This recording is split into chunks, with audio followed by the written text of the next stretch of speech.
पहलू आपके चिर परिचित हैं, जाने माने हैं, आप लोग समझते हैं, जनता समझती है।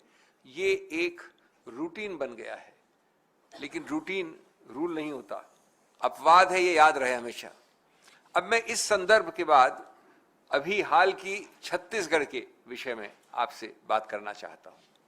छत्तीसगढ़ का सो कॉल्ड लिकर स्कैम, और लिकर स्कैम भी चल रहे हैं इंडी गठबंधन के विषय में।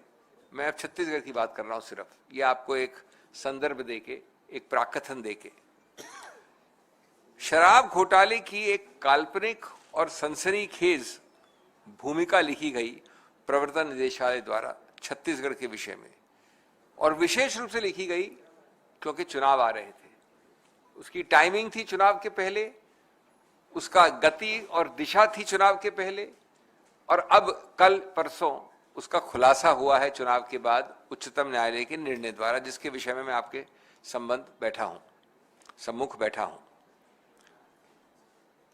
उच्चतम न्यायालय ने एक बड़ी विचित्र चीज आपके सामने रखी है। उन्होंने ये होल्ड किया कि पूरा मामला हम खारिज करते हैं।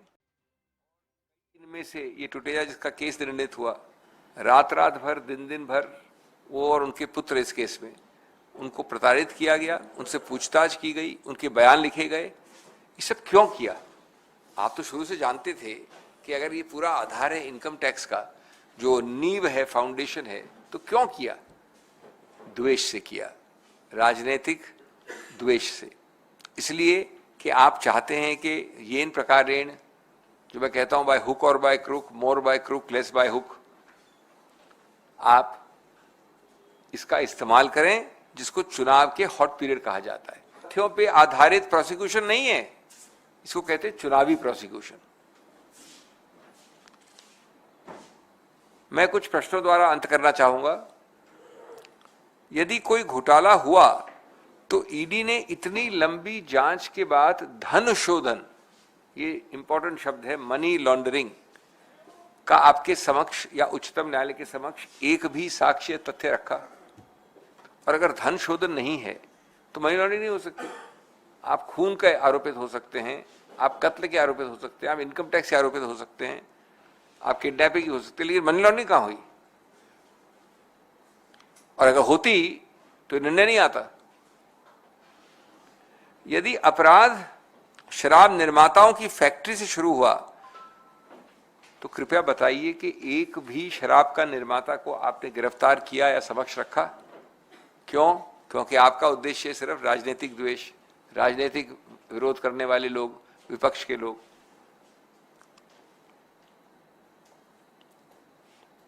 अगर ये 2019 से 2023 का ये इतना बड़ा जिसको स्कैम कहा आपने, तो आपने एक भी आबकारी अधिकारी, फील्ड अफसर एक भी क्यों नहीं गिरफ्तार किया? आप जानते हैं कि जो आबकारी विभाग है वो सबसे ज्यादा नियंत्रित है।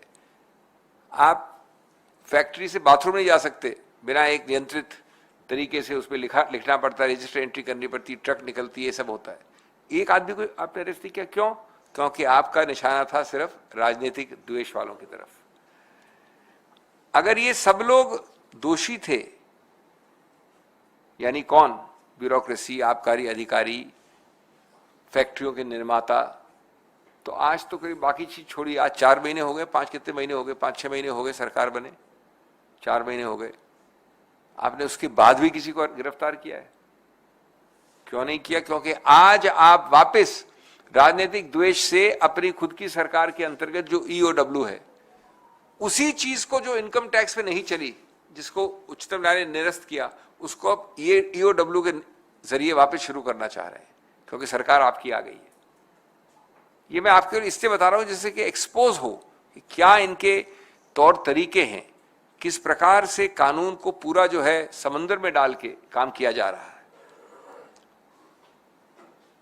और अगर आप अब ये ईओडब्ल्यू यानी इकोनॉमिक ऑफेंसेस विंग का इस्तेमाल या दुरुपयोग कर रहे हैं, तो उसमें कम से कम एक तो व्यक्ति हो जो राजनीतिक व्यक्ति या विरोध का या विपक्ष का व्यक्ति नहीं हो। इतना बड़ा स्कैम 2600 का आपने आंकड़ा फेंक दिया, 2161 का, उसमें एक भी अधिकारी नहीं, एक भी निर्माता नहीं फैक्ट्री का। मैं अपनी बात अंत करना चाहूँगा ये कह के कि हम इस प्रकार के निर्णयों का हम स्वागत इसलिए नहीं करते कि ये हैं इसमें इन्वॉल्व या मैं हूँ या टुटेजा है, वो मुद्दा नहीं है। ये इसलिए हम करते हैं स्वागत कि ये एक सिद्धांतिक संस्थापिक एक मूल मुद्दा है जिससे आपको यद्यपि अमुक केस में, क्योंकि हमारा सिस्टम ऐसा है कि अमुक केस में ही निर्णय होता है, एक सर्वभ्यामी या व्यापक निर्णय नहीं हो सकता पूरे प्रदेश के लिए, लेकिन इस प्रकार के निर्णय एक्सपोज करते हैं कि आपका उद्देश्य क्या था, आपका तौर तरीका क्या था, आपके डिवियसनेस के उदाहरण क्या थे। और इसलिए ये आवश्यक है कि ये आपके समक्ष रखा जाए और आपके जरिए पूरे देश को मालूम हो कि ये एक और पांचवा या छठा पहलू है इस ईडी या प्रवर्तन विभाग का दुरुपयोग करना राजनीतिक कारणों से। Friends, I will be very brief in English. We have discussed with you from this podium several facets of the misuse of this coalition partner of the BJP ruling party. The coalition partners include the ED, the IT, the CBI, etc. You have heard about cases where in the 20 or the 15% cases which are political, 99% are about the opposition. What they fool you on is saying, "Arey, 80% cases are not political." We are not talking about a case against a businessman. We are not talking about a case against an individual officer. We are talking about the 20% which have political flavor. 99% of the 20% involve political opponents. Why? Second facet, you have seen that people who have long pending cases, advanced stages of cases, they suddenly go through that well-known, not a washing machine is a cliched phrase, now it's a laundry factory. They go through a laundry factory and that case suddenly stops. The case suddenly does not go on, it gets closed. Third facet you've seen is that a person gives 8 statements where he does not name any of you. Then he's arrested. Then suddenly 9th statement he takes a few sentences about you under arrest. And after a few weeks he gets bail. The law officer gets up and says, "We don't oppose bail, he has back pain." And then after that, he gets approvership and pardonship. These are facets you know about. Today, I am discussing a related facet regarding Chhattisgarh.